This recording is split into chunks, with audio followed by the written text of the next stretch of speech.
Damos comienzo a un nuevo programa, Servidores de Dios. Quien te habla es Manuel Cornejo. Estaré compartiendo la palabra de Dios y lo haré de una manera expositiva, versículo a versículo.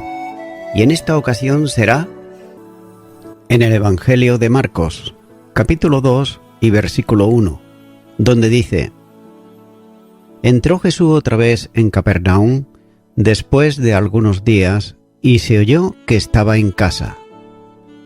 Inicia el relato mediante un anacoluto muy característico en Marcos.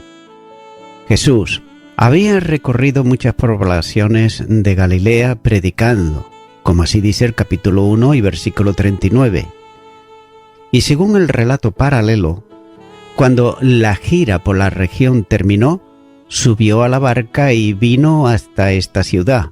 Mateo capítulo 9 y versículo 1. Aquella gira, según el paralelo de Mateo, concluyó cuando los galaderos le pidieron que saliera de su entorno, ya que su popularidad había alcanzado una notable dimensión, de manera que rehusó estar entre las poblaciones por un tiempo, como señala el capítulo 1 y versículo 45. Así pues, Capernaum era el lugar donde había establecido su residencia para desde ella extenderse en las actividades del ministerio. Marcos usa una cláusula indefinida con la preposición del genitivo aquí con el sentido de al cabo de, seguida de días, para referirse a un espacio de tiempo comprendido entre la entrada y la salida de la ciudad.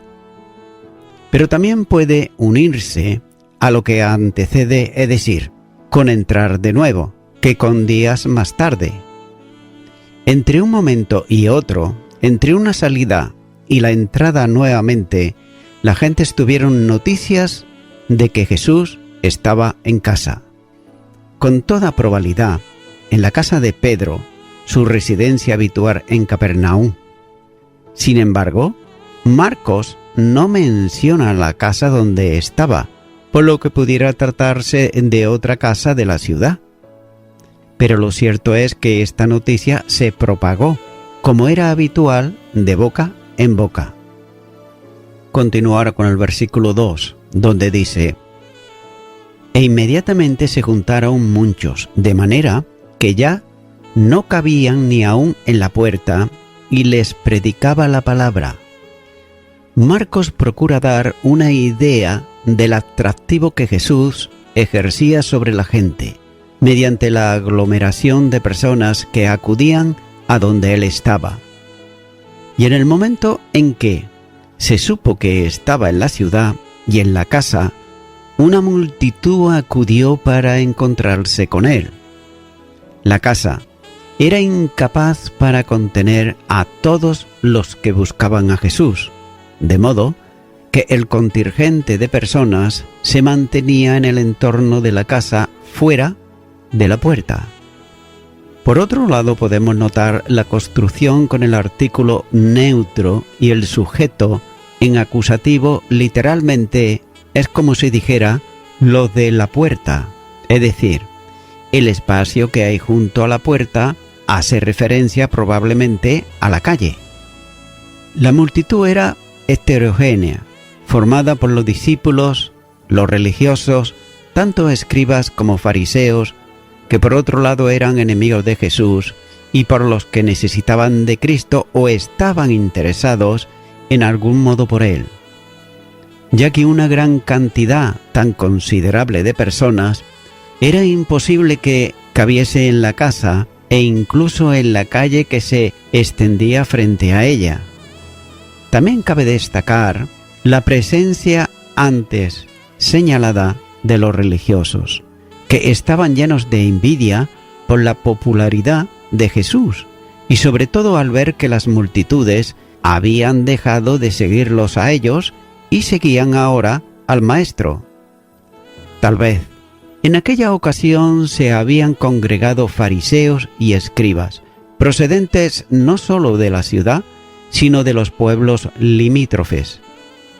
Y hasta es posible que entre ellos hubiera también algunos procedentes de Jerusalén, ya que la fama de Jesús traspasaba los límites de Galilea y las noticias de los milagros realizados corrían por todo el país.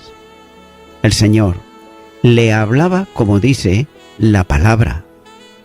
En esta ocasión Marcos se refiere a la enseñanza de otra forma que la habitual enseñar e instruir, para sustituirla por la expresión le hablaba la palabra. Note que esta forma de referirse al ministerio de enseñanza que realizaba aparecerá en otros lugares del Evangelio, por ejemplo en el capítulo 4 y versículo 33. El Señor aprovechaba cualquier ocasión para enseñar y también transmitir el mensaje de Dios, ya que las buenas nuevas del Evangelio del Reino iban acompañadas habitualmente de enseñanzas sobre cuestiones generales, interpretando correctamente la palabra, es decir, las Escrituras que todos, en cierta medida, conocían y en las que habían sido instruidos por los maestros de la ley.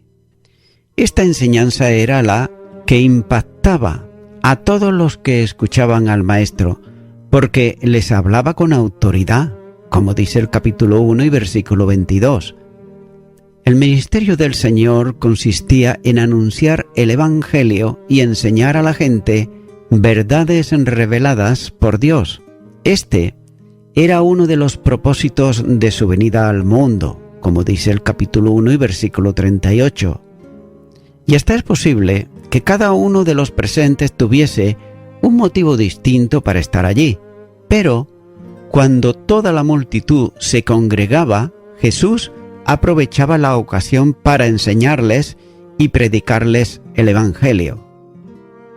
Continúa ahora con el versículo 3, donde dice: Entonces vinieron a él unos trayendo un paralítico que era cargado por 4. Notamos aquí inmediatamente que el uso del presente impersonal del histórico, de venir, llegar, regresar, aparecer, se introduce a los 5 personajes principales del relato.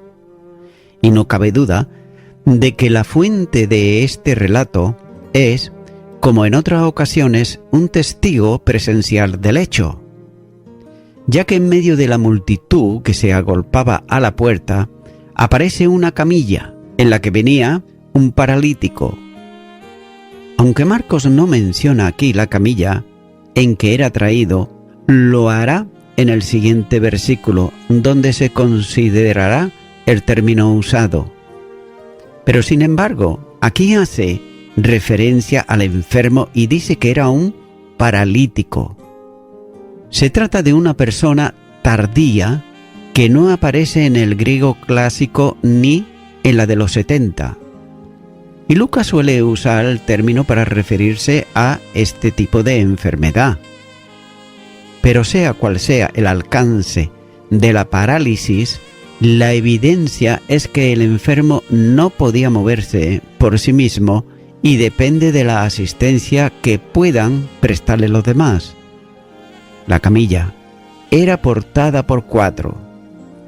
Sin duda, eran amigos de este paralítico personales que le conocían bien, personalmente o por referencia que Jesús tenía poder para sanar al enfermo, ya que era habitual entonces cuando la gente descubrían la presencia del Señor en algún lugar, traían a los enfermos para que los sanara. El hecho de mencionar aquí cómo 4 cargaban la camilla donde estaba el paralítico es una evidencia de que el relato está tomado de la fuente de un testigo presencial. Continúa ahora con el versículo 4, donde dice: Como no podían acercarse a él a causa de la multitud, descubrieron el techo de donde estaba y haciendo una abertura bajaron el lecho en el que yacía el paralítico. Sabedores de la presencia de Jesús y conocedores también de su poder para sanar, los 4 amigos toman al paralítico en la cama donde se encontraba y, cargándola entre ellos, lo llevan a la casa donde estaba el Señor.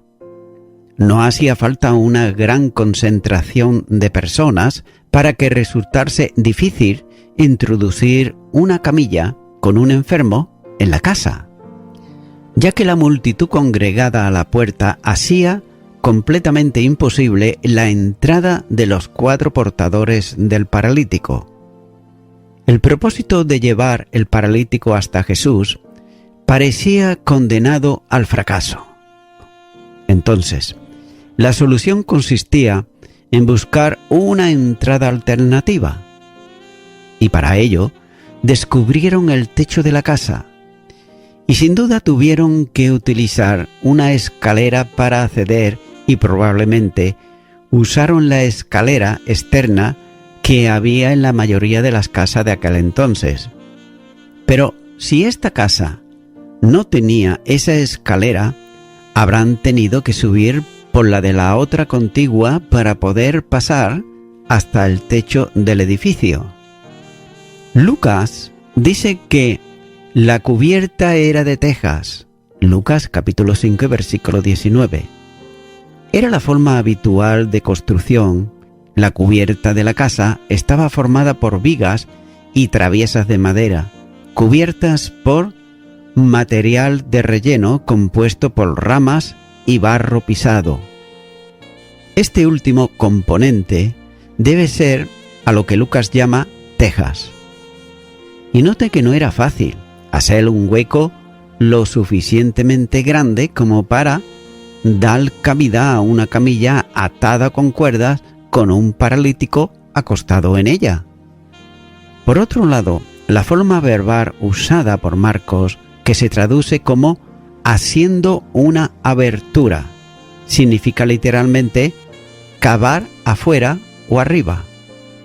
El apóstol Pablo usa el mismo verbo para decir os hubiera sacado vuestros propios ojos. Gálatas capítulo 4 y versículo 15.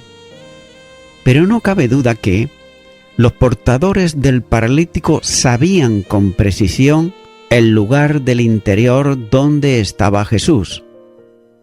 Sin embargo, también debe de apreciarse el trabajo de aquellos 4 para destapar el techo de la casa. Tampoco debe de olvidarse que, aunque sencillo, el tejado estaba hecho para soportar el peso de personas y objetos que se colocaban sobre él. En este caso, la consistencia era la suficientemente fuerte como para aguantar el peso de los 4 amigos y además del paralítico con su cama. Por consiguiente, desmontar con las manos, cavando, para hacer el hueco, era un trabajo duro para llevarlo a cabo con la rapidez que demandaba la situación. Y cabe hacerse una pregunta, y es la siguiente: ¿qué habría ocurrido mientras tanto en la casa donde el maestro enseñaba? Probablemente debió de haberse interrumpido ante el trabajo que se producía en el techo de la habitación. Por otro lado, cabe preguntarse también, ¿cuál fue la reacción del dueño de la casa? ¿Qué estaría diciendo Pedro si es que era la casa donde había estado Jesús desde el principio en Capernaum? No hay respuesta para estas y otras preguntas curiosas, porque el interés de Marcos es conducir al lector hacia el hecho de la sanidad del paralítico, centrándola sobre todo en Jesús. Por tanto, sujeta la camilla con cuerdas, la bajaron desde donde estaba con el paralítico en el techo de la casa hasta el lugar donde se encontraba el Señor. El término usado para referirse a la camilla es distinto en cada uno de los sinópticos, y note que Marcos la llama que es en un término usado para referirse a una cama baja para una persona pobre, mientras que Mateo dice que era una camilla para un enfermo, y Lucas se refiere a esta como prácticamente en el mismo sentido que Mateo. Pero aquellos 4 sabían que él, es decir, Jesús, podía sanar a su amigo o familiar, que ellos no tendrían nunca más la necesidad de cargarlo.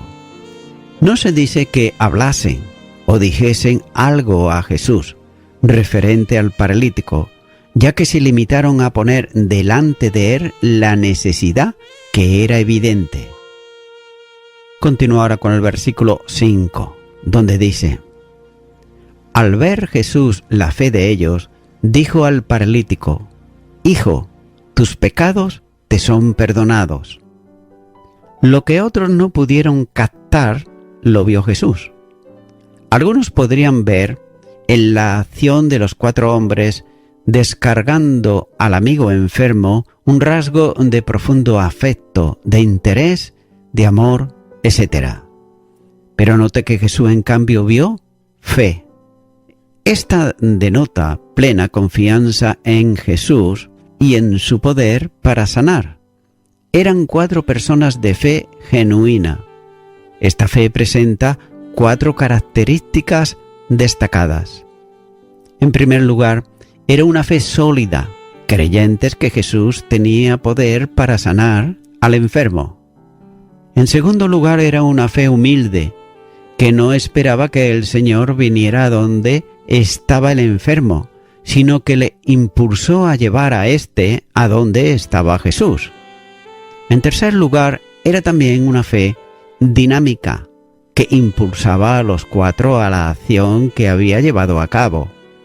Y en cuarto lugar, era la fe que creía lo imposible para los hombres, pero lo posible para Dios. Por tanto, era una fe que no se conformaba con la situación, es decir, no se conformaba con la enfermedad de su amigo, con él, por tanto tiempo.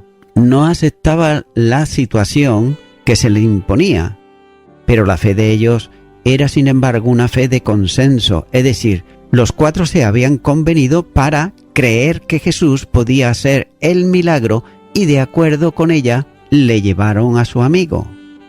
El Señor diría más adelante, en Mateo capítulo 18 y versículo 19, Otra vez os digo que si 2 de vosotros se pusieren de acuerdo en la tierra acerca de cualquier cosa que pidieren, les será hecho por mi Padre que está en los cielos. De ese modo se obtiene la manifestación del poder de Dios. La fe de ellos era también una fe que cambiaba el modo de pensar. Las gentes pensaban que había que conformarse con las situaciones, ellos piensan de otro modo.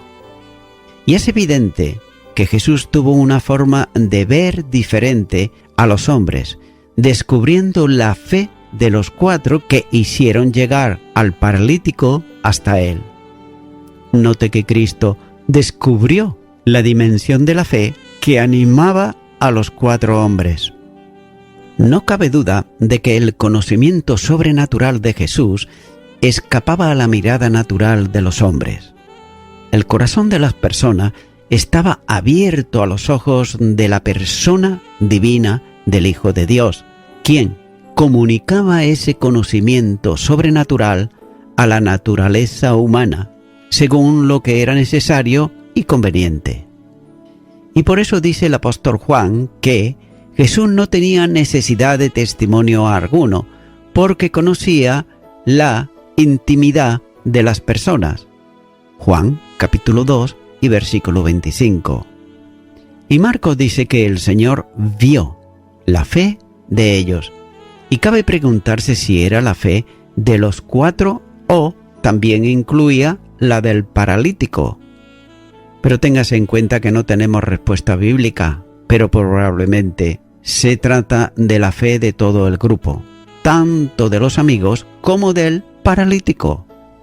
Aunque fue transportado por 4 amigos, no debió ser llevado a la fuerza, sino que voluntariamente se prestó al deseo de sus amigos porque también creía que Jesús podía sanarlo. Sorprendentemente, no hay en el relato referencia alguna a la petición de sanidad ni del paralítico ni de los amigos. Generalmente, los enfermos acudían a Cristo, solicitaban de Él la misericordia a sus problemas y la restauración de su salud, pero, en este caso, es un ruego silencioso que trae ante el Señor la condición miserable de aquella persona. Por eso, las primeras palabras no salen del paralítico, sino de Jesús, que dirigiéndose a él, le expresa algo que nadie estaba esperando, cuando dice: «Hijo, tus pecados te son perdonados». Generalmente, el presente tiene efecto duradero, pero aquí es puntual. De otro modo, Jesús está diciendo al paralítico: «Tus pecados son perdonados en este momento». Y note que no estaba respondiendo directamente a los que los 5 buscaban, que era la sanidad corporal. La respuesta apunta, en primer lugar, a la necesidad del alma, dando al enfermo el perdón de sus pecados. El amor de Cristo se manifiesta en la forma de dirigirse al paralítico cuando le dice: «Hijo», como refleja el amor del Padre hacia la necesidad de uno de sus pequeños. La primera manifestación de aquel encuentro fue la dimensión de la gracia que acude a la restauración espiritual del hombre, antes de atender a la física. Aunque no se produjese la sanidad física del paralítico, éste había recibido mucho más, al tener la certeza de una nueva relación con Dios en la que el pecado no sería ya el obstáculo. La salud física es un asunto temporal, mientras que la salvación es algo eterno, como dice Romanos capítulo 8 y versículo 1. Y también surge aquí una pregunta del relato, y es la siguiente: ¿la parálisis que padecía era consecuencia de algún pecado en su vida? Note que tampoco tenemos respuesta bíblica, por tanto, cualquier posición es una mera y simple suposición personal. Los judíos estaban acostumbrados a pensar, basándose en una enseñanza correcta, que situaciones como la del paralítico o del ciego de nacimiento obedecían a un grave pecado, como así señala, por ejemplo, Lucas capítulo 13, versículo 4 y Juan capítulo 9, versículo 2. Pero no puede determinarse si la situación de su parálisis era una consecuencia del pecado. Con todo, es necesario entender que toda enfermedad es consecuencia visible del pecado, de modo que la primera necesidad del paralítico era la resolución del problema del pecado. Y note que en su comentario sobre este tema escribe Severiano de Paramo cuando dice: Cristo, como buen médico, quiso ante todo curar la raíz del mal, que era el pecado, y enseñarnos de esta manera que las enfermedades son, a veces, efecto de los pecados. Y es muy probable que aquel enfermo, al verse delante de Jesús y contemplar aquel rostro y mirada divina que respiraban santidad, experimentase en sí mismo confusión y vergüenza de sus pecados, y algún temor de ellos fueran un impedimento para su curación, y movido por la gracia ruega en su interior quedar ante todo limpio de sus iniquidades. Y hasta aquí el comentario de Severiano de Paramo. Por tanto, quien venía buscando sanidad física recibió primeramente la sanidad espiritual. La Biblia enseña en toda su extensión que la salvación otorgada en el perdón de pecados es amplia y definitiva. Así decía David en el Salmo 103, versículo 12, dice: «Cuánto está lejos el oriente del occidente, hizo alejar de nosotros nuestras rebeliones». La gracia de Dios hace posible un cambio radical entre el pecador y Dios mismo, de manera que, si vuestros pecados fueren como la grana, como la nieve serán emblanquecidos. Si fueren rojos como el carmesí, vendrán a ser como blanca lana. Isaías, capítulo 1 y versículo 18. Cuando Dios perdona, lo hace de una manera definitiva en su totalidad, como enseña Isaías, capítulo 55 y versículo 7. El perdón de pecados aleja definitivamente del pecador la responsabilidad penal del pecado, como Dios mismo dice en Jeremías capítulo 31 y versículo 34. No me acordaré más de sus pecados. Jesús resolvía antes de nada la mayor necesidad del paralítico, que era su estado espiritual, necesitado de la remisión de los pecados. Es evidente que el Señor no disculpó jamás el pecado, pero siempre tuvo compasión del pecador, ya que Él había venido a proclamar el Evangelio que anuncia vida eterna y perdón de pecados. El Señor había venido a proveer la solución definitiva del pecado, el perdón, sobre la base de la expiación que Él mismo llevaría a cabo por el pecado, como así muestra en este Evangelio de Marcos, capítulo 10, versículo 45 y capítulo 14, los versículos 22 al 24. Con el perdón que otorga al paralítico, no solo estaba hablándole de perdón, sino cancelando la deuda de su pecado. Dios estaba borrando sus pecados, total y definitivamente, porque el Señor había visto en él su fe. Y voy concluyendo ya con esto. Estimado y estimada oyente, hay que tener algo muy, pero que muy en cuenta, y es que Dios no ha sido, no es y no será nunca cómplice con el pecado. Por tanto, Dios no pasa por alto el pecado, por muy pequeño o muy razonable, humanamente hablando, que sea. Y es por esa razón que el Señor había venido a proveer la solución definitiva del pecado, y para ello fue necesario que Jesús diese su vida en sacrificio en la cruz, para que el pecador, arrepentido o arrepentida, pudiera obtener el perdón de pecados. Estimado y estimada oyente, ahora, a través de Jesucristo, que es el único mediador entre Dios y los hombres, tú puedes reconciliarte con Dios. Para ello, tienes primeramente que creer que verdaderamente tú, cuando confiesas tus pecados delante de Dios, nunca delante de ningún hombre, repito, delante de Dios, y lo haces con toda sinceridad, creyendo que Dios puede perdonarte, Él borrará tus pecados, te dará salvación y vida eterna. Para ello, yo te animo ahora a que tú puedas orar conmigo esta oración de fe y repitas ahí a donde estás.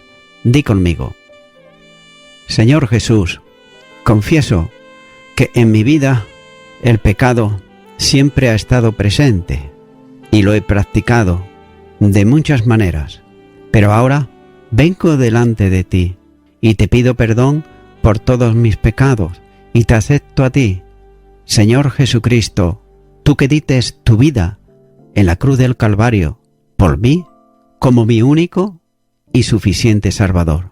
Y quiero darte gracias. En tu nombre. Amén.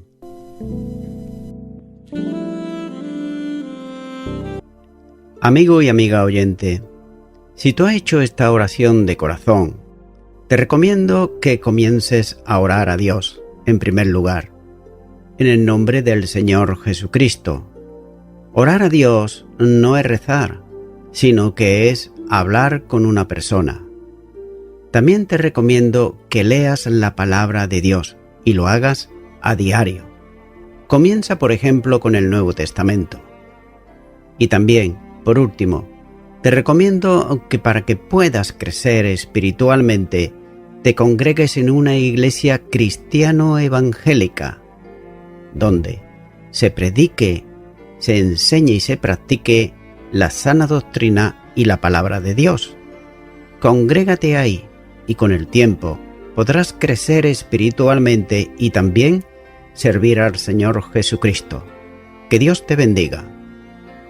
Y a toda la audiencia, nuevamente ya me estoy despidiendo de todos ustedes y será hasta el próximo programa. Que Dios os bendiga a todos.